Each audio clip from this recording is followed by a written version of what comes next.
Welcome to this week's episode of The Square. I'm here with Jeff Bednar, who is the founder and owner of Profound Microfarms and Profound Foods. And we're going to talk a little bit about microfarms, vertical farms, maybe even a little bit about urban areas and how we could potentially grow food in space. But before we get into any of that, your background is actually in real estate. I know you do this with your wife. She has a background in telecom. How did you get to gardening? It's kind of interesting. We went through a journey of watching a bunch of documentaries and learning about where our food was coming from. Yeah. We started getting real concerned about our health and well-being and what kind of food we were eating. And we could see that there's the environmental disaster that monoculture is, the way we're currently growing our crops, combined with that it's got less nutrition in it. And that's where we kind of dove off the deep end of digging into it. And, I kind of often tell people, we bought the farm before I'd actually ever grown a plant before. Really? No hydroponics experience, no growing experience, no farming experience, not even in the last couple generations, right? So it was really just a leap of this is the direction we want to go and let's figure it out. Okay, so first of all, because I'm a Netflix nut, what were the documentaries you watched? Man, Super Size Me was one of the first ones, and then King Corn, This would have all happened before, is it Rotten was out? Yeah. So this is before Rotten, but we've seen them all, so they kind of all blend in there. My kids are 10 and actually now they're 11 and 13. So it was right when they were real young is when we started watching those. So 10 years ago, somewhere in there. Okay, so before you decided to take this leap, did you even have like we have a couple of raised beds in the background at my house? Did you have any raised beds or anything? So kind of funny story how we got into this. So I started learning. I was like, how do you know about food, right? So you actually start to grow it, or you go meet the farmer. So we started going to farmers markets, and I said I'm going to start growing food, but I don't know what I'm doing. So I got onto YouTube and I'm like, hey, hydroponics and aquaponics, two cool technologies. We could learn how to do this. So my 5-year-old daughter at the time, we took a kitty litter bucket and filled it with goldfish and a little fish tank and a little pump in there, made a hydroponics display. We're growing some strawberries and that kind of thing. And that was, 6 years ago, or 6.5 years ago, something like that. And a hose popped out, flooded out the kitchen. We were doing it inside. No. And so my wife's like, hey, this is cool that you're growing and you're doing things with your daughter, but this needs to go outside. Not in the kitchen. And so then I was like, man, but it's Texas and it's hot. So we wanted to build a greenhouse. Our HOA wouldn't let us build a greenhouse that was taller than 7 feet. And I'm 6'6", so it just wouldn't work out, right? So that's when we started thinking, hey, we need to get out of this HOA and find somewhere we can actually have some raised beds. And, long story short, my dad was riding his bike over to my house one day and said, hey, there's a property up the street, 2.6 acres. It's got some greenhouses. You should check it out. And, from there, it was just, okay, here's the property. Greenhouses were already built. And we said, hey, let's start a business. Yeah. That's awesome. So you mentioned both hydroponics and aquaponics. Give me the difference. So hydroponics is growing plants in water. Okay. And aquaponics is when you combine hydroponics with aquaculture. So aquaculture is raising fish. Got it. And in an aquaponic system, it's a closed loop ecosystem. So the fish waste is what provides the fertilizer for the plants. The plants clean the water, goes back up to the fish. So it's closed loop. All you have to add is fish food and seedlings. So because you mentioned it, obviously being in Texas, and we're not, not recently with all the rain we've been having, but traditionally we're not strangers to drought conditions. Is this something where you're having to constantly put water in? So it's a recirculating system. So and it's actually, so my family of 4 and our staff of 13 people on our hydroponic farm that's got probably around 50,000 gallons of water going at any time. My water bill is $150 to $250 a month, which is less than most of our neighbors who are, they're irrigating their 1 acre lawns and stuff like that. That's crazy. Yeah, it's extremely water efficient. Well, and this really goes beyond just business. This is kind of personal for you. I mean, you've gone and gotten your Master Gardener certification. You are a certified permaculturist, a designer. What goes into getting those kinds of certifications, and why do it? It's time. So like I said, I didn't have any kind of farming experience before this. So I had a real estate company that I sold. So I actually had a little bit of time where I didn't have to get a job. Yeah. My wife had the corporate gig. So I took 3 years of being a stay-at-home dad, and I traveled the country. The Master Gardeners program is just like, it's time, $200. It's every Tuesday for 10 weeks. And the education that you get at Master Gardeners programs and is really, it's more than just a high level. It's pretty deep. And then you also build a lot of relationships. Yeah. My first 3 employees were people that were in my same Master Gardener class. And then the permaculture thing too worked out because there's all these people that have knowledge of growing things in North Texas that are now friends of mine. So I could go and ask them questions about like, hey, can we do an apple tree here? Can we do it? And kind of experimenting and learning from the community is one thing that I found that I'm pretty good at. So the more communities that you join, the more knowledge base that I can then call on.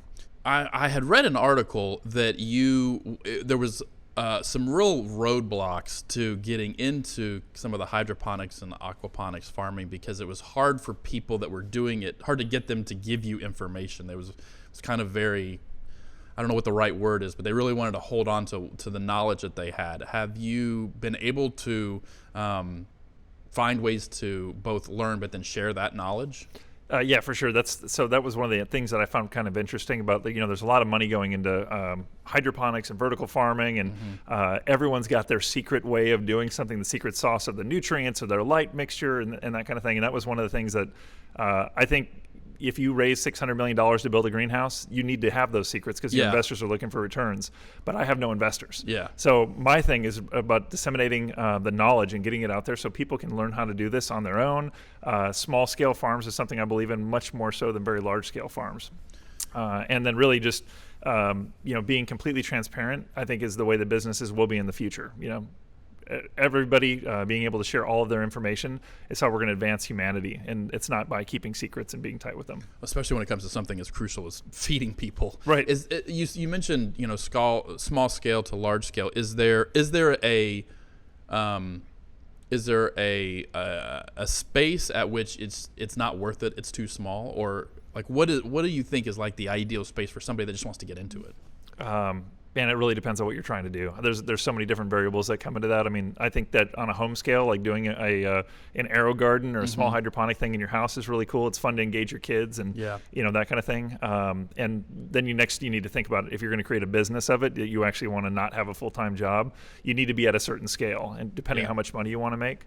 I find that a lot of farmers don't actually figure out where the market is before they build their farm. They're like, hey, hydroponics is great. It's the future. People are going to buy leafy greens. Look at how many people are here. But they don't actually find out like which grocery store is going to buy from you. Are you going to sell at the farmer's market? Because they're not year round. Yeah. So how are you going to create that living? And that was, I built my farm that same way. It's like I knew what I wanted to do. I knew the lifestyle I wanted to live, but I didn't actually figure out the market. Luckily, I had a marketing background, which is a little bit different than a lot of the other farms that I see starting up. And so farming is just, the microfarms is just part of what Profound does, because you also are a big part of helping the community, helping chefs connect with the community around them. Yeah, so we've got Microfarm, 2.6 acres. It's hydroponics for the most part. We have some soil and permaculture as well, but Profound Foods is our distribution hub. We created the food hub about 2.5 years ago, so we actually have almost 60 farmers, ranchers, and producers that we distribute for. Pre-COVID, it was only to chefs and restaurants. We had 130 restaurants in the Dallas and Collin County areas we were supplying. And then when COVID hit, obviously, restaurants shut down, so we launched retail and started doing free home deliveries to select zip codes around near our farm. And then that took off where we were doing 3x the business we were doing with restaurants because people were super concerned about food at the time, and there's shortages and all that kind of thing. How have you seen the retail side of the farm that you created in response to COVID change, and what do you think the future of that is? So when we first launched, right after the restaurants were shut down in Dallas, we had a huge surge, and it had to reinvent all of our systems because we're used to doing wholesale cases of lettuce to a restaurant. Yeah, it's a lot different than an individual head to a customer. Not many people are buying cases of lettuce. No, exactly. There's only so many heads of lettuce you can eat a week at home, right? So it's been kind of interesting because we had a huge surge, and then we kind of figured out things. We had to limit our zip codes that we were delivering to because we just didn't have the volume for it, and then now we've slowly expanded up, and in the last 6 to 8 weeks, we've actually seen our retail home deliveries start to fall off a little bit. And that's really because people are going back out. They're going to restaurants. They're getting busy with kids' sporting events. And, my wife forgot to place an order last week through our own system, So it's just a matter of getting those habits in place. And I think that, in the future as we go on, we'll continue to do retail business. And I think people are always going to want to support local family farms and that kind of thing. But for our business, we are going to be pushing back into restaurants, and, the selling things wholesale in larger quantities is definitely easier. You mentioned that there were 150 restaurants that you were connected with before COVID. How many of those have made it through? So out of our top 10 customers pre-COVID, 5 of them went out of business, never to be reopened. Oh, man. And so, the 80-20 rule of most of our revenue is coming from those top 15, 10, 15 restaurants, and 5 of them are just done. So it was pretty brutal for the restaurant industry. Have you seen new ones come up? Yeah, that's actually kind of surprising. In the last probably 5 or 6 months now, there's been a lot of new places opening, and there's an employee shortage. So many of the restaurant service industry people left the industry when everything was shut down. They're not coming back. For low wages and no insurance and stuff like that. So all these new places that are opening are struggling to find people right now. So let's shift gears a little bit and talk about vertical farming. Okay. So kind of give me a definition of vertical farming, because not necessarily all hydroponics and aquaponics is vertical farming, is it? No, not at all. So there's several different types of growing, right? So vertical farming is typically going to be, we have vertically stacked hydroponics. Okay. So you've got different levels. Each level has a light on it, and they have some farms that go up, where you need scissor lifts and that kind of thing to get up to them. Wow. And then there's also farming on a vertical plane. So that would be like a growing tower or something like that. Those are going to be a lot less common in commercial applications just because they don't function as well as stacking flat. And then a lot of the growing that we do on my farm is called deep water culture. So that's where we build a big pond and all of the lettuce and greens are floating on top of that pond. Got it. So with vertical farming, you're seeing some opportunities to actually bring that into urban centers. Yeah, absolutely. I mean, dollars per square foot. So real estate prices are high. If you're growing vertically, you're obviously going to be able to do a lot more, plant sites per square foot. So with the challenge that's been out there for years, long before COVID, of food deserts in urban areas, how can vertical farming change that landscape? Bringing the food to where the people are. It seems like such a simple thing when you say it, right? So if you grow food where people are, then they can consume it there, and you've spent less money on food miles and trucking things from all over the country. As we saw with the pandemic, you're also going to see a lot more food security because we actually have food growing here. So if the trucking lines get interrupted or there's gas shortages, any of those things, the food is here already. So it's smart from that standpoint. And then for specifically for food deserts, especially in South Dallas, there's a lot of people that cannot get to a grocery store. So if you could put a farm near them with access to nutritionally dense leafy greens, they're going to be a lot better off as well. Traditionally, I think when people think of farming, it's not something that's necessarily highly scalable or necessarily, I don't even want to use the word lucrative, but something that people would think about as more of a family business. You've always been in it. You already have the land. It's passed on. But you're obviously, you mentioned having 13 different employees and you've been able to grow and scale. Is that because of vertical farming specifically? So for us, I wouldn't say it's because of vertical farming. Honestly, it's because of the distribution network. So where the bulk of what we do and our business comes from is helping all the other farmers.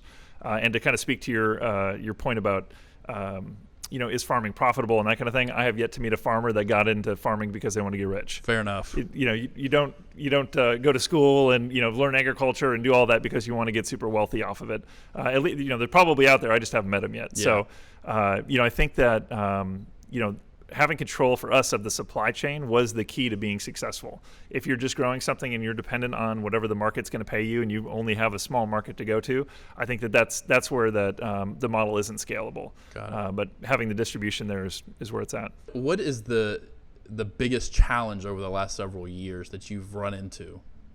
Oh, the biggest challenge is finding information out, is learning. So there's a huge learning curve, specifically when you're growing different weird things. Like I said, we grow 150 varieties, but that means that I've probably tried 500 or 700 different varieties of plants. Yeah. And you can't find why is this one deficient in this particular micronutrient or dealing with pest control. There's a lot of information that you have to spend hours digging in there, and the guys on YouTube are not right most of the time. Yeah. Well, that's probably true for a lot of things. Right.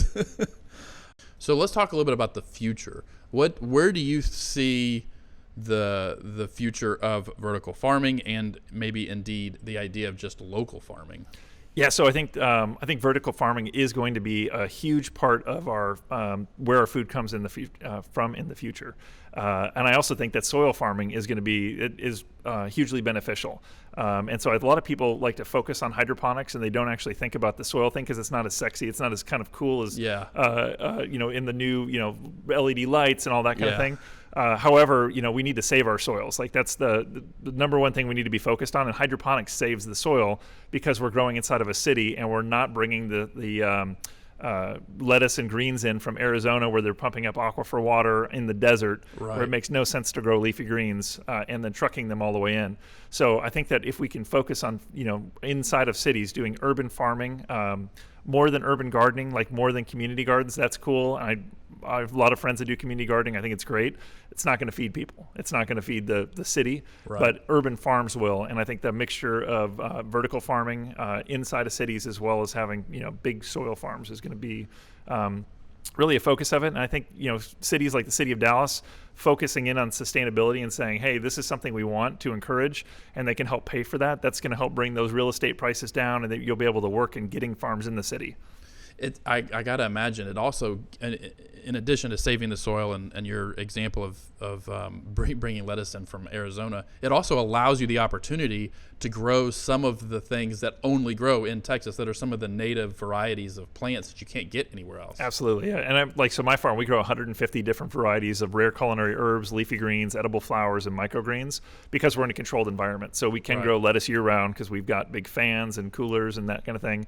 But we can also grow rare things that either don't transport well, so chefs can't get those things brought in because they don't last for a week and a half in the truck. Right. So I think that's another huge advantage to growing in a city. Are you seeing the chefs, ask for, or want to collaborate on specific foods or grains or things like that? Yeah, 100%. So before COVID, we were 100% sold out to chefs and restaurants. And basically, they would tell us what they want. We'd say, cool, we'll grow it for you. It's going to take 6 weeks or 8 weeks or however long it would. And then we would grow that specifically for them and on standing orders. So everything that we were growing was going somewhere. Huh.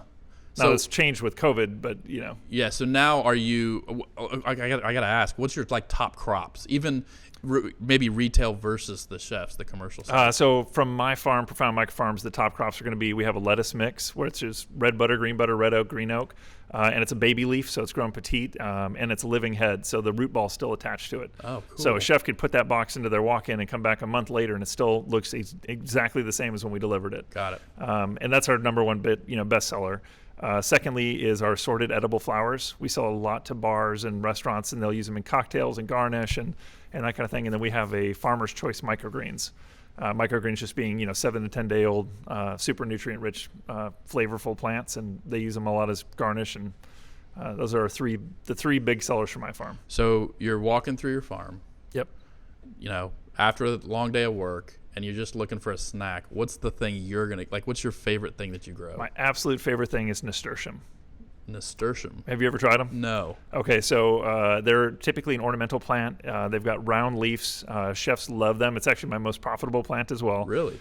So you can eat every part of it. So if the flowers are delicious, it tastes like spicy cotton candy. Cool. And then the leaf's got a little bit of that horseradish bite to them. So you can put them on literally any food. I'll put them on.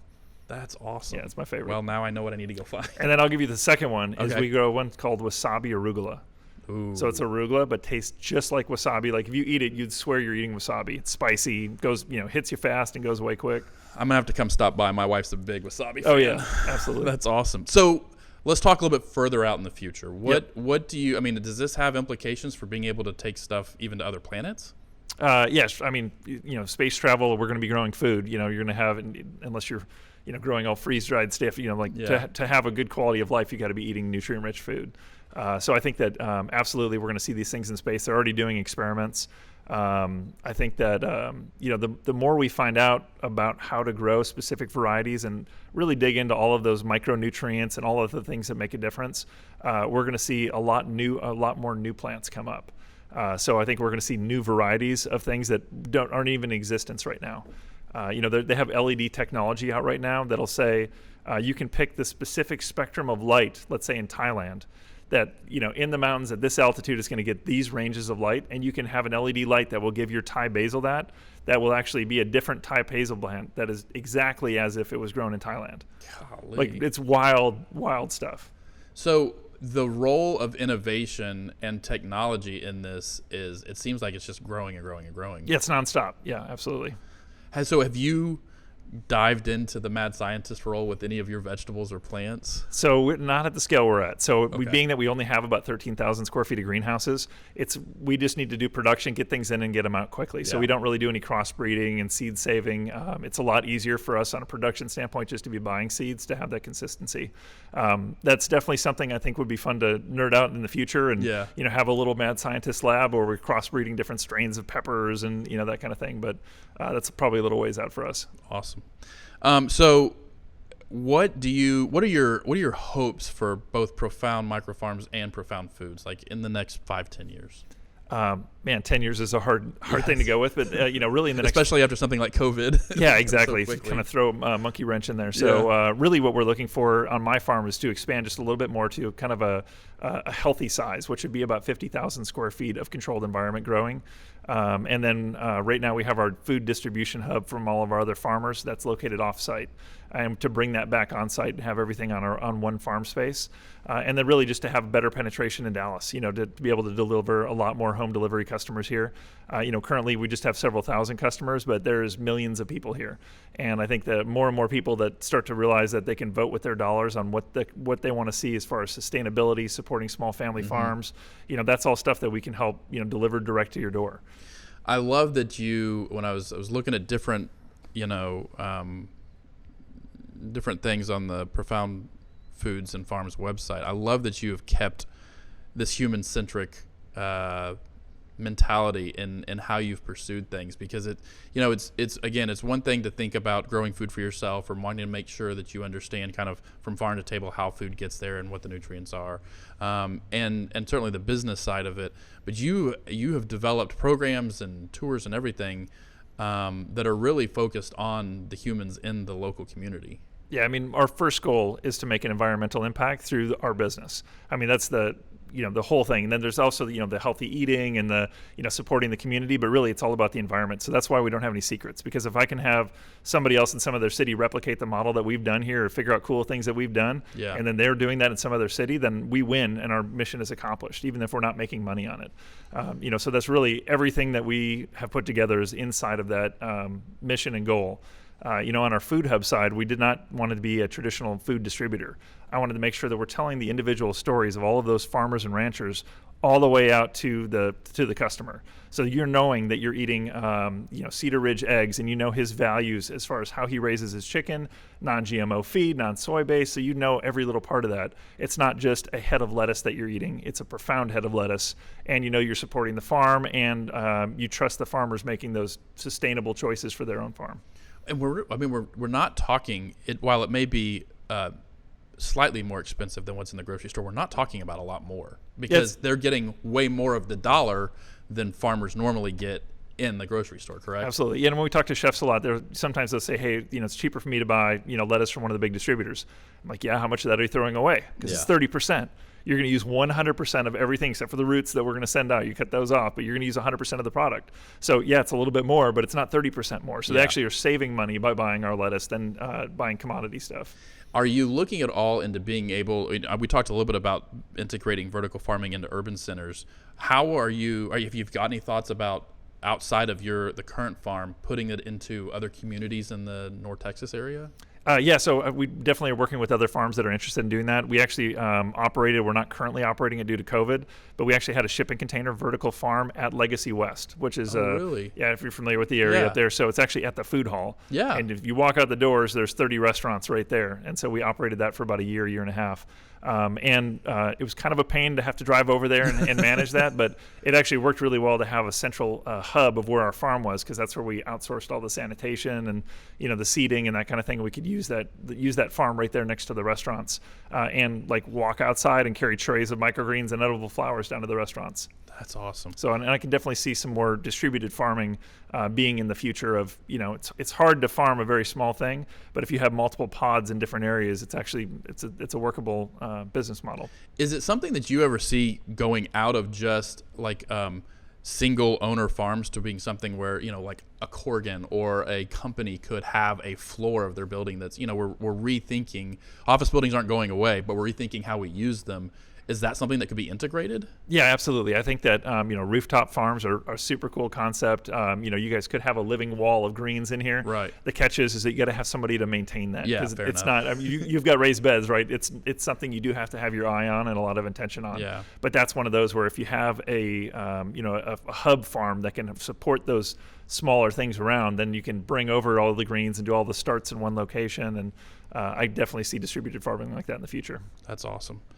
So you sell your real estate company. You have some time to kind of think about what you want to do next. You have so many different options, though, and I get that you did this research. You really had this desire to kind of understand where your food comes from and nutrition. But why vertical farming? Really it was about food. So I wanted to grow food, and I wanted to grow in the most efficient way possible. And I also knew that I don't have the strength and the ability to go out and work a 50-acre farm, and I wasn't super interested in running tractors and kind of doing that more traditional. So I wanted to do something that wasn't traditional, and I wanted to be in a really good school district for my two girls. Yep. Really was I was intrigued by the novelty of the hydroponics and aquaponics in particular, because you could do so much in such a little space, utilizing so few resources, and that's really what kind of got me interested in that. So one of the things for me about figuring out where our food was coming from and why I was so passionate about food and my wife was so passionate about food is I have a connective tissue disorder called Marfan syndrome. Mm-hmm. So it affects every tissue in the body. And at 36 years old, 4 years ago, I had an open heart surgery and had my aortic valve worked on and, cracked chest, the whole thing. And it was really just, if we're going to have health things and, I wanted to be around for my kids and, eating healthy has really had me recover very quickly from that. And that was part of the whole why is eating healthy important is like, well, what goes in is what makes up your body, you know? So you mentioned your family. Your family works on the farm with you. Like this is not a Jeff endeavor or even a Jeff and your wife endeavor. It's a full family thing. Yeah. So my wife has a corporate job, so she works on the evenings and weekends in her gardens. She's kind of got her specific spot where she grows all kinds of fun stuff. And then my girls are working every day, man. My 13-year-old's doing 40 hours a week. She's saving to buy a 68 Chevelle as her dream car, and that's awesome. So we're encouraging that. And my dad works for us. He's worked for us for probably 2 years now. And he's kind of an open role where he just goes and solves problems and makes art and stuff like that for us. But it's really for us, we're building a lifestyle. So we want to be able to have the freedom. Granted, we're chained to the farm a lot of the time, and it's hard to get away, but it's what we want to do. Well, Jeff, thank you so much for coming and having this conversation with us. I love not just kind of understanding the vertical farming a little bit better, but just the focus on humans in the community, and I'd love to hook up with you in another year or so and kind of see where Profound Microfarms and Profound Foods has gone. Thank you so much for watching, and please make sure if you have any questions for Jeff or vertical farming in general, check out all the links in the description below. We'll make sure to link to his website and ways to contact him. And if for some reason you're watching this in your car, please stop and pick up our audio podcast and just make it safer for everybody outside. Have a great week.